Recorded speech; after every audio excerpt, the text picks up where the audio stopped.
Hello guys and welcome back to my channel. So in this video I will show you that how you can unrestrict an account on Instagram. So first of all you have to open up your Instagram account, and then onto the bottom right corner you have to click on your profile image, and then you have to click on three lines on the top right, then click on settings, and then you have to click on privacy, and then below you have to click on restricted accounts.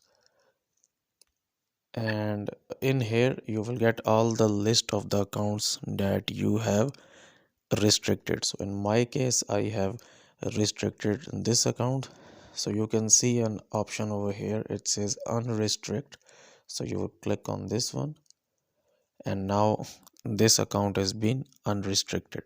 So that's how you can unrestrict any account on Instagram. So guys, if you find this video useful, kindly like this video and subscribe this channel, and I will see you in the next video.